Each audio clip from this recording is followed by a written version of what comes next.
ನಮಸ್ತೆ ಫ್ರೆಂಡ್ಸ್, ನಾನಿವತ್ತು ರಾಯರ ಮಹಿಮೆಯನ್ನು ತಿಳಿಯಪಡಿಸ್ತಾ ಇದ್ದೇನೆ. ರಾಯರ ಮಹಿಮೆಯನ್ನು ತಿಳಿಯಪಡಿಸುವುದಕ್ಕಿಂತ ಮುಂಚೆ ನಾನು ರಾಯರ ಸ್ತೋತ್ರವನ್ನು ಹೇಳಿ ನಂತರ ನಾನು ಆ ಮಹಿಮೆಯನ್ನು ತಿಳಿಸ್ತೇನೆ. ನನ್ನ ಜೀವನದಲ್ಲಿ ಒಂದು ಪವಾಡ ನಡೆದಿದೆ, ಅದನ್ನು ನಿಮಗೆ ತಿಳಿಯಪಡಿಸ್ತಾ ಇದ್ದೇನೆ.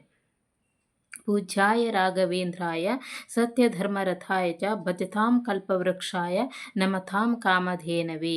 ಈ ಸ್ತೋತ್ರವನ್ನು ನಾವು ಪ್ರತಿನಿತ್ಯ ಒಂದೊಂದು ಬಾರಿ ಅಥವಾ ನಾವು ಎಲ್ಲಿಗಾದರೂ ಕೆಲಸ ಮಾಡುವಾಗ ಏನಾದರೂ ಅದನ್ನು ನಾವು ಹೇಳ್ತಾ ಇದ್ದರೆ ನಾವು ಹೇಳಿದಂತಹ ನಾವು ನೆನೆಸಿದಂತಹ ಕಾರ್ಯಗಳು 100% ನೆರವೇರುವುದಂತೂ ಖಂಡಿತ ಸತ್ಯ. ನಾನು ಲಾಸ್ಟ್ ಗುರುವಾರ ನನ್ನ ಫ್ರೆಂಡ್ಸ್ ಸಜೆಸ್ಟ್ ಮಾಡಿದ್ಲು ಅಂತೇಳಿ ರಾಯರ ಮಠಕ್ಕೆ ಹೋಗಿದ್ದೆ. ನಾನು ನನ್ನ ಕಾರ್ಯ ಆಗಬೇಕು ಅಂತ ನಾನು ಹೋದಂಥದ್ದು. ಅದಕ್ಕಿಂತ ಮುಂಚೆ ನಾನು ಹೋಗಿರಲಿಲ್ಲ, ಆದರೆ ರಾಯರನ್ನು ನೋಡಬೇಕು, ಇದು ನಡೀತದ ಅನ್ನುವಂತಹ ಉದ್ದೇಶಕ್ಕೆ ನಾನು ಹೋದಂಥದ್ದು. ನಾನು ಎನಿಸಿದಂಥ ಕಾರ್ಯ, ಅದು ಯಾವ ಕಾರ್ಯ ಅಂತ ಹೇಳೋದಿಲ್ಲ, ಆದರೆ ಆ ಕಾರ್ಯ 100% ನೆರವೇರಿದೆ. ಅಂದರೆ ಆ ಗುರುವಾರದಿಂದ ಲಾಸ್ಟ್ ಗುರುವಾರದಿಂದ ಈ ಗುರುವಾರಕ್ಕೆ ನಾನು ನೋಡಿ ಒಂದು ವಾರದಲ್ಲೇ ಅದು ಕಂಪ್ಲೀಟ್ ಆಗಿದೆ. ಅಂದರೆ ರಾಯರ ಮಹಿಮೆ, ರಾಯರ ಪವಾಡ ಅಂಥದ್ದು.